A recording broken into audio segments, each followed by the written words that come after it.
तर शिवाजी कोण होता या पुस्तकावरून प्रकाशकाला धमकी देणाऱ्या आमदार संजय गायकवाड यांनी आता नवीन मागणी केली आहे।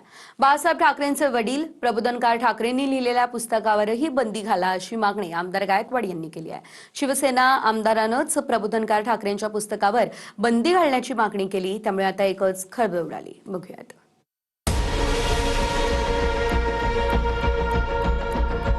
प्रबोधनकार ठाकरेंच्या दगलबाज शिवाजी या पुस्तकावर बंदी घालण्याची मागणी शिवसेना आमदार संजय गायकवाड यांनी केली आहे। शिवाजी कोण होता या पुस्तकावरही बंदी घालण्याची मागणी मुख्यमंत्र्यांकडे करणार असल्याचं संजय गायकवाडांनी म्हटलंय।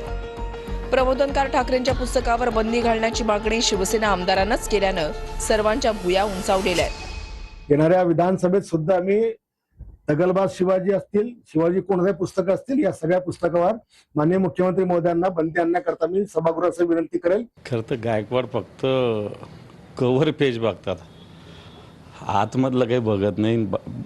किमान प्रस्तावना जरी वाचली असती दोन्ही पुस्तकाची तरी पुस्तकाचा अर्थ कळाला असता। ज्या दिवशी संजय गायकवाड छत्रपती शिवाजी महाराजांबद्दल संपूर्ण वाचतील त्या दिवशी दगलबाज शिवाजी हे नाव का दिलं, शिवाजी कोण होता हे नाव का दिलं, असले प्रश्न त्यांच्या डोक्यात येणार नाहीत। परंतु याच्यासाठी डोकं असावं लागतं जे संजय गायकवाड यांच्याकडे कदाचित नाही। दुसरीकडे प्रशांत आंबी यांना दिलेल्या धमकी प्रकरणी संजय गायकवाड यांची चौकशी होणार आहे। आमदार संजय गायकवाड यांच्या चौकशीसाठी कोल्हापूर जिल्हा न्यायालयानं परवानगी दिली आहे। या संदर्भात लवकरच राजारामपुरी पोलीस संजय गायकवाड यांना नोटीस पाठवणार आहेत।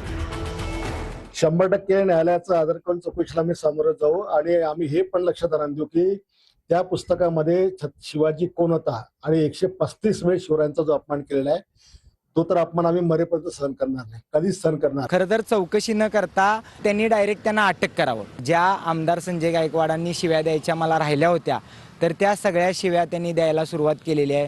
खरं तर त्यांनी वाचलं असतं ना की छत्रपती शिवरायांनी गद्दारांना काय सजा दिली होती, तर या घाबरट लोकांना पलटाना पण 4 वेळा विचार करायला लागला असता। थोडं त्यांनी ह्या सगळ्या बाकीच्या राजकारणातून बाहेर पडून आज राज्यात काय परिस्थिती नेमकी ती बघावी आणि परिस्थितीबद्दल बोलावं, नाहीतर लोक यांना पळवून लावतील। मी गायकवाडजींना सांगेन की जे काही विषय धोरणात्मक विषय असतात ते पक्षाची भूमिका आपली आली पाहिजे पुढं।